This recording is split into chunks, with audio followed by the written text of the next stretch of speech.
Hello Indie Game fans, if you have not read the post on the community page, I was hit pretty bad with a bout of sickness over the past couple of days but am getting better, so thank you all for the well wishes. As always, indie games never stop, with March looking to be a standout month in 2022, so here's a look at 10 fantastic games that I'm looking forward to.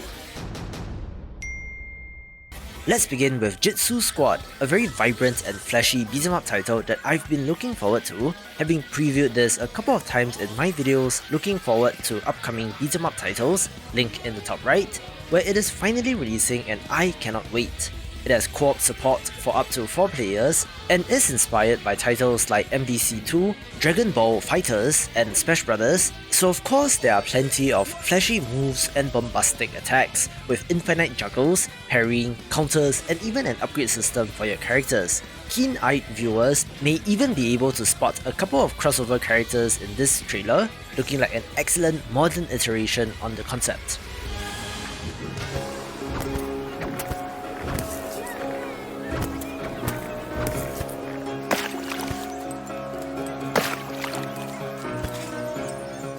One of the more pleasant releases of the month should be Home Wind, a city builder title that looks to be following in the footsteps of games like Islanders and Dofromantic, where it is about placing tiles and buildings within a certain radius of each other in order to capture the maximum amount of bonuses in order to grow your city.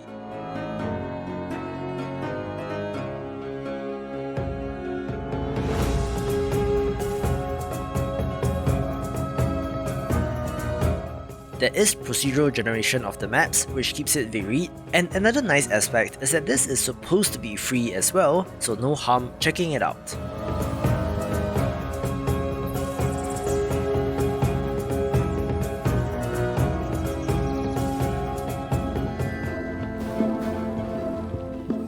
A pixel art sandbox crafting and mining title that I just previewed a couple of weeks back is Core Keeper, looking to be quite a compelling title that looks to merge games like Stardew Valley, Minecraft and Terraria into something pretty awesome.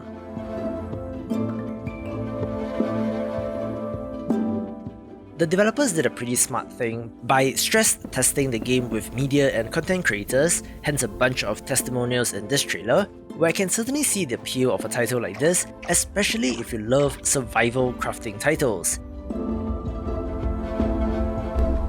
It will be an early access game with, I expect, plenty of content to be added over time, but we may just be looking at the next big thing in the space.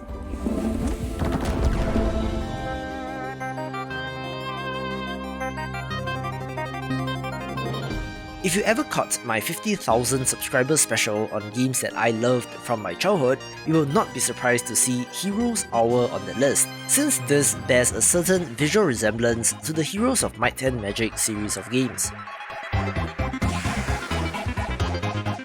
However, there is a twist on the concept, since battles are executed in real time instead of being turn-based, but you do get to see the massive armies that you lead, which is a very clever take on the classic. The overworld exploration and UI does look very similar and nostalgic, so if there are any long-suffering fans of the franchise like me, who last got an entry in 2015, this might just be your cup of tea.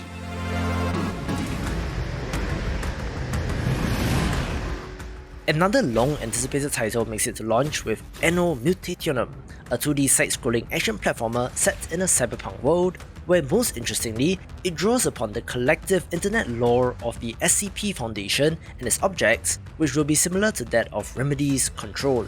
There are not many details available on the story, where you're playing as an agent hunting down vicious criminals in a cyberpunk metropolis, with the expected megacorps, synths, cyborgs and such in the mix, so I am very curious about the overall structure of the game. The art style, which mixes 2D pixel art with 3D environments, looks great as well, and also comes to us from a Chinese developer as part of Sony's China Hero project, once again showcasing the impressive work from all over the world.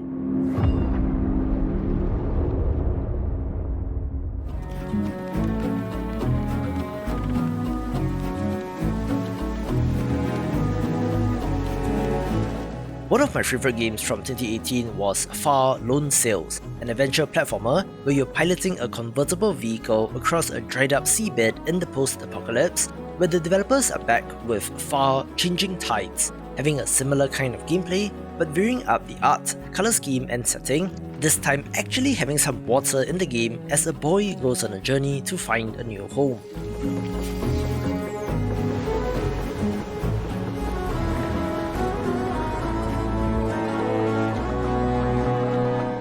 This is not the most mechanically challenging platformer, nor are there action-packed combat sequences, but the exploration, sense of wonder and pure being in the original game world was a real treat, and I hope that the sequel is able to achieve those heights again.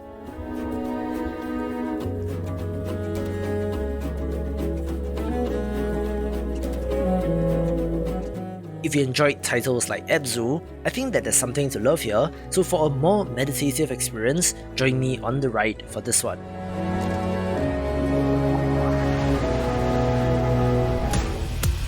Are you ready to start playing with physics? Eradication, no pre-canned gimmicks. Well, come enjoy the satisfying sensation. A forceful structure, annihilation. Islands, horrid shanty towns, concrete and steel. Let's tear it all down, let alone ancient ruins, just let them stand tall. Historically important, so they better not fall. I've been keeping an eye on Instruments of Destruction ever since the developer reached out, since it looks like a godsend combination of Besiege and Teardown, where you are building instruments of destruction to destroy buildings, and then the developer goes and hits us with this awesome trailer song, so I'm 100% down for this. Devices created for complete devastation, designed for awesome architecture reduction, instruments of destruction.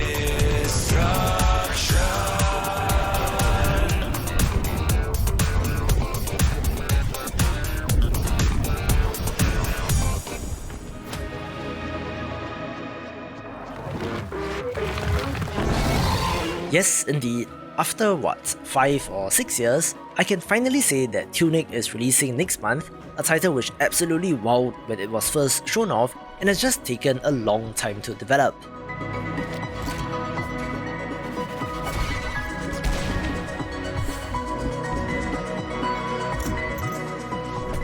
Zelda Like a Fox does look to be paying tribute to the hero of time in more ways than one, from the spin attack to the sword and shield combination, where, as I always like to mention, indie developers fill that gap that bigger developers leave, so while Breath of the Wild is great and all, if you're craving a classic Zelda-style action-adventure game, this is one to get.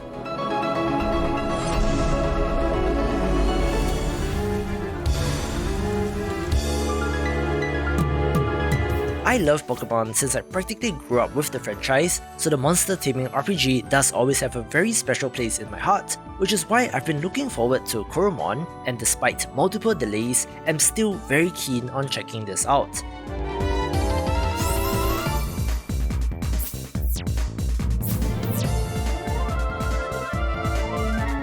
As mentioned many times in videos looking at upcoming monster taming games, this looks like the theoretical what-if scenario should Pokemon have chosen to continue in the pixel art direction rather than going full 3D. And I may be biased, but I think that this looks a lot better than this, with the expected shinies, breeding, Nuzlocke modes and all the good stuff built in, making me very excited indeed.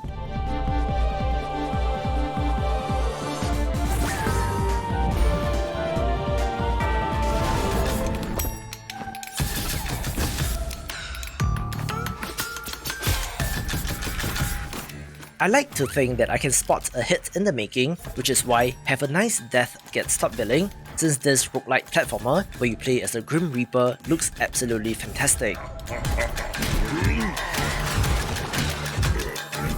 When this was first revealed, visual comparisons were already being made to Hollow Knight, but come on, you wield a scythe, which is fantastic, and you play as Death, who is sick of cleaning up after his employees, so what's not to love?